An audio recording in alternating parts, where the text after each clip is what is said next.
Bonjour à tous, j'espère que vous allez bien. C'est officiel, le PFL rachète le Bellator et c'est une énorme nouvelle. Mais, je dois insister, non, ça ne transforme pas le PFL en concurrent direct à l'UFC. Pas du tout.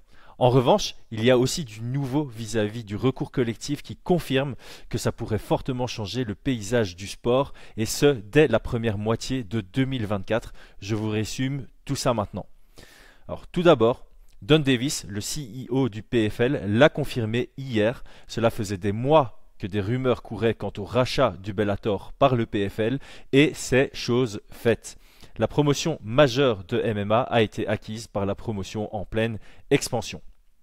Paramount, la société de divertissement médiatique américaine, ancien propriétaire du Bellator, conserve une participation minoritaire dans la fusion. La transaction a été réalisée par échange d'actions et non pas par échange de liquidités, ce qui signifie que les propriétaires du Bellator deviennent actionnaires du PFL. Et ça signifie que c'est dans l'intérêt des propriétaires du Bellator, maintenant actionnaires du PFL, que le PFL cartonne et monte en valeur. Et ça a de l'importance par rapport à de nombreuses conséquences de cette fusion.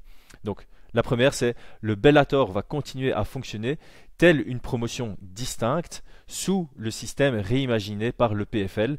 Et ça s'appellera le Bellator International Champion Series. On peut donc considérer ce BIX comme un concept du PFL, un peu comme le PFL Pay-Per-View Series par exemple. Ils tiendront 8 événements en 2024 avec 2 combats pour le titre à chacun de ces événements. Un des gros avantages pour les fans évidemment de cette fusion, c'est surtout la fusion des rosters. Les combattants sous contrat avec le Bellator sont notamment éligibles à prendre part au tournoi PFL. Et ça, c'est intéressant. Et alors surtout, un méga événement est prévu début 2024 qui opposera les champions du Bellator aux champions du PFL. Alors ces combats n'auront pas lieu pour des ceintures, en tout cas pas pour des ceintures PFL ni Bellator, mais plutôt pour un droit de vantardise, on va dire ça comme ça. Attention, gros, écrit en majuscule, attention. Don Davis a dit la phrase suivante dans une interview, et après il l'a résumé dans un tweet. You essentially put two number 2 companies to create a co-leader. The combined PFL Bellator roster has now 30% of its fighters who are ranked top 25 in the world by Fight Matrix. That's the same as UFC has in their roster. Ça se traduit en gros par l'association des deux promotions numéro 2 au monde crée un co-leader avec l'UFC. Il annonce que la combinaison des rosters PFL et Bellator possède 30% du top 25 mondial selon les classements Fight Matrix. Et il dit que l'UFC a la même chose, c'est-à-dire 30%. Alors ici, je dois clarifier parce que ça porte à confusion. Avec tout le respect que j'ai pour Don Davis, là, il a complètement manipulé les chiffres. Et pour les gens qui n'ont pas fait de recherche, ils ont l'impression que les rosters sont quasi à égalité en termes de qualité de combattants. Alors, il y a John Nash, Hey Not The Face sur Twitter, qui a fait le calcul.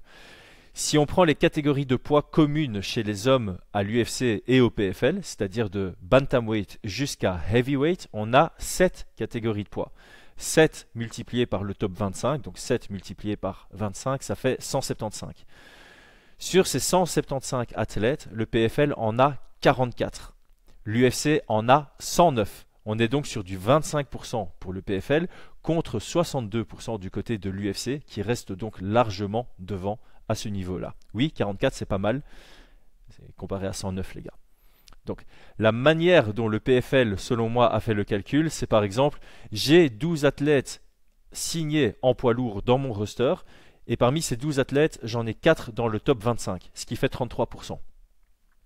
L'UFC, eux, ils ont 10 poids lourds dans le top 25 de Fight Matrix, mais ils ont 30 poids lourds signés, ça fait 33%, on est à égalité. Ça ne fonctionne pas comme ça. C'est comme si l'UFC virait par exemple Paul Craig et que moi je décidais de créer ma promotion, je signe que 2 athlètes pour faire un seul combat, Paul Craig et Darren Till, 100% de mon roster c'est le top 25. Et donc je pourrais dire que je suis devant l'UFC et le PFL avec cette façon de calculer. Bref, tant que je suis dans la partie, cette fusion ne transforme pas le PFL en concurrent.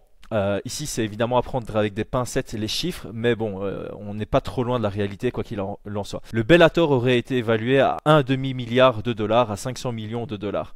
Mais la transaction a été faite, semble-t-il, entre 200 et 300 millions.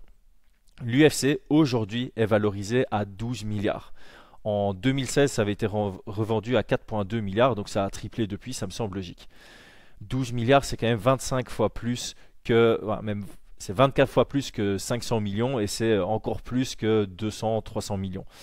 Donc quand on dit que l'UFC possède plus de 90% des parts du marché du MMA, ce n'est pas pour rien. Et on comprend donc bien le retour collectif qu'on a déjà beaucoup couvert sur Fight Minds qui accuse l'UFC de monopole et de monopsone.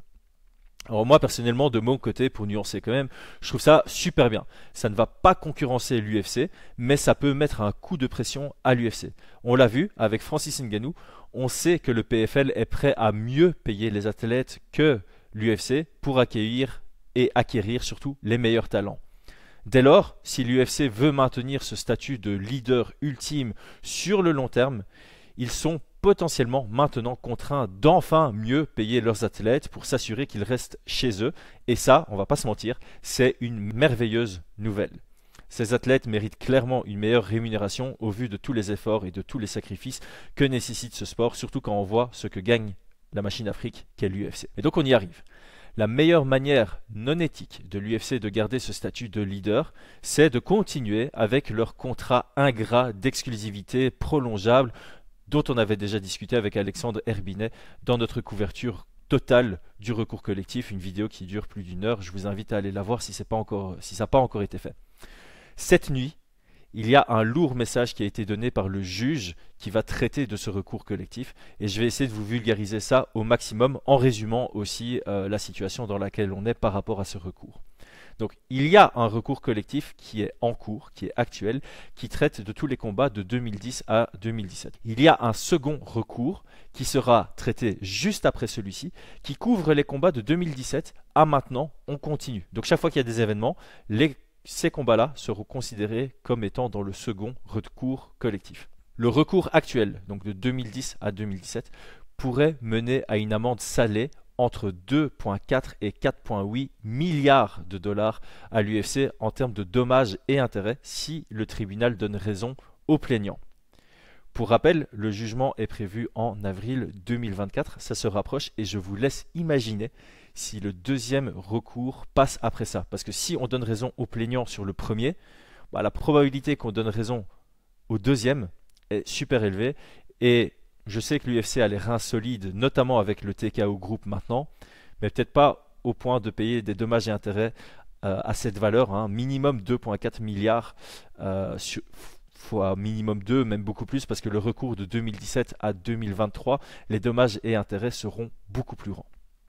Alors, la grande actualité, c'est là où je voulais en venir, c'est que si les plaignants gagnent, ça a été annoncé cette nuit, le juge pourra et le fera certainement mettre une injonction immédiate, c'est-à-dire forcer l'UFC à changer leur méthode et cela pourrait donc les forcer à changer leur contrat et ne plus les rendre exclusifs ou les limiter dans le temps sans extension bizarroïde comme maintenant.